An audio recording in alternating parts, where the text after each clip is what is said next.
Rise, man. The Force will be with you. What about the droid attack on the Wookiees?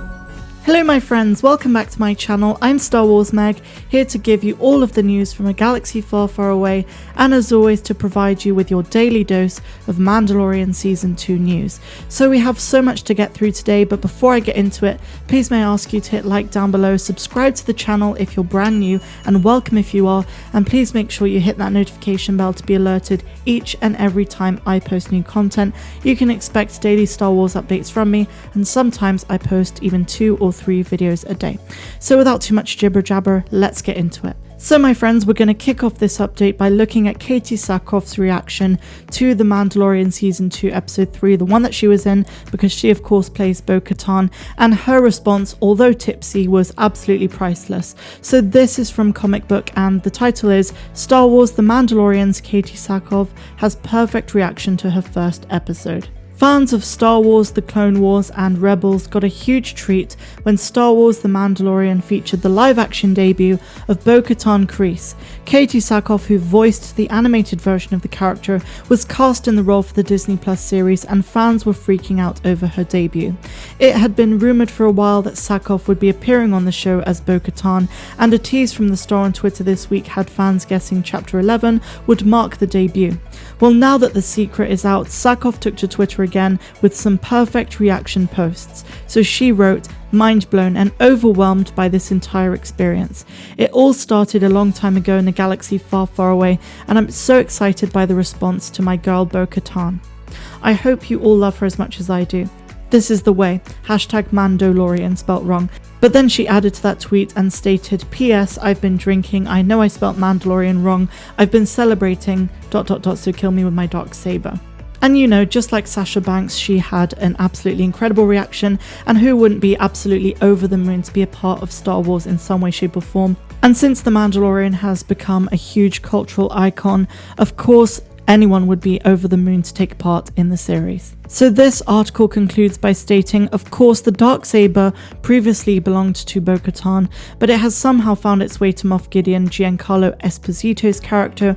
We highly doubt that this is the last we'll be seeing of a character who explains that she's the rightful leader of Mandalore. She also excitedly name-dropped Ahsoka Tano, who is rumoured to be played by Rosario Dawson in Episode 5. So Chapter 12 of Season 2 of Mando drops in just 3 days. I'm super hyped, I'm sure you guys are as well.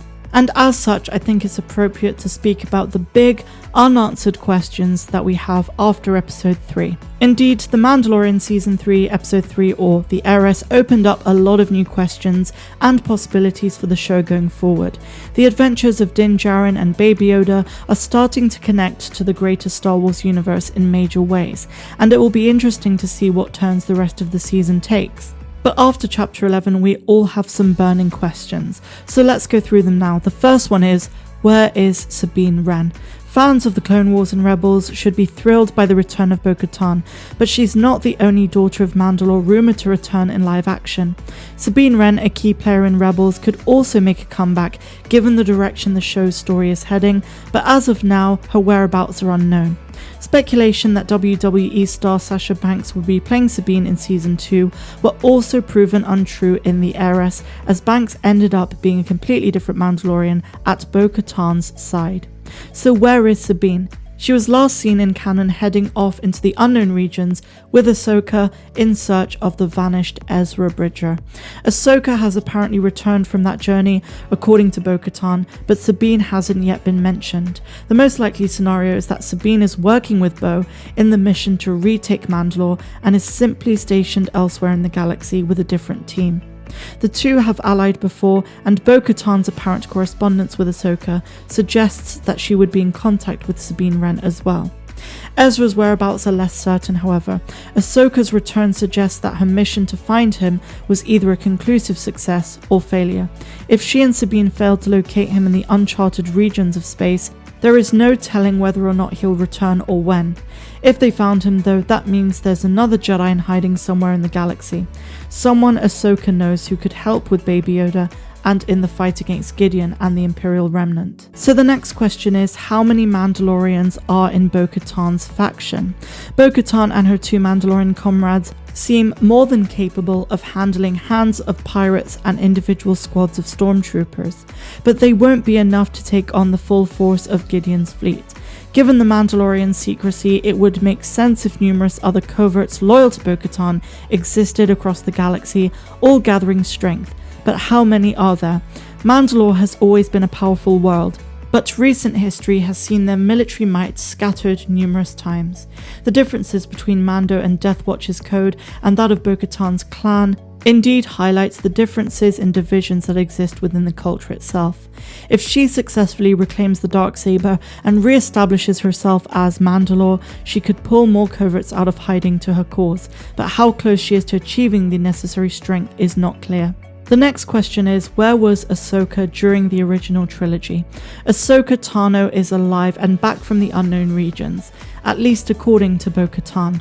Her appearance in the series has been heavily rumoured for months and hoped for by fans even longer. To say the least, her live-action debut can't get here soon enough. Obviously, there are a lot of questions surrounding Ahsoka, but the biggest might simply be, where has she been? It hasn't been revealed exactly when she got back from her journey to find Ezra, so it is possible she only returned after the end of Return of the Jedi. Still, her presence resurrects an unfortunate plot hole. Where was she in the original trilogy? Going off into deep space in search of her friend was a convenient and relatively believable way to write her out of Rogue One, A Star Wars Story, A New Hope and beyond, but it still seems highly questionable that she would have missed both Death Stars, Luke Skywalker's training, Darth Vader's redemption, and everything else. Ahsoka has always been a maverick. She divorced herself from the Jedi even before the Republic fell, and there are plenty of ways her prolonged absence can be better justified once she does return. As of now, though, very little is known. Why has she not rejoined her friends in the New Republic, and what has she been up to? With luck, it won't be long until we find all this information out. So as I'm sure you guys can see, there are so many unanswered questions from this season so far, but I do hope we get answers very soon. So now we move on to a really good article by Epic Stream. The Mandalorian Season 2 has Star Wars fans worried about Corki Crease. In Chapter 11, the heiress Bo-Katan and her companions save Mando and the child from the Quarren and his men. She then introduced herself to Din Djarin, stating she was Bo-Katan of Clan Crease. I am the last of my line. Although this wasn't something that new fans were particularly concerned about, Star Wars The Clone Wars fans immediately started worrying about Corki, who was last seen in the 5th season trying to save his aunt, Duchess Satine Crease. So some people might be wondering, why is the fate of Corki such a big deal? In Clone Wars, Corki was being trained to become a future leader and potentially take over the seat of Mandalore. He is that one character who could lead Mandalore, but if he is indeed dead, this could explain how Moff Gideon managed to get his hands on the Darksaber. There is a possibility that someone, perhaps Moff Gideon himself, had challenged Corki when he finally ruled Mandalore. It is possible that he was defeated and the Darksaber was taken from him, leading Bo-Katan to having to find her way to reclaim it. On the other hand, there could be other ways that led to Bo-Katan claiming she was the last of her line. Is she hiding Corki since he could be the next ruler of Mandalore? Perhaps the truth will be revealed in the next episodes of The Mandalorian Season 2. So that is all of the news I have for you guys today. I really hope you enjoyed my video, and if you did, please give me a big fat like, subscribe to the channel if you're new, and if you are generous, please consider contributing to the channel by becoming a patron of mine on Patreon. For just $2 or $10 a month, you can get exclusive access to content that is not found here on this platform. I'm Star Wars Meg, wishing you a phenomenal rest of the day, no matter where you dwell in the galaxy. Have a good one.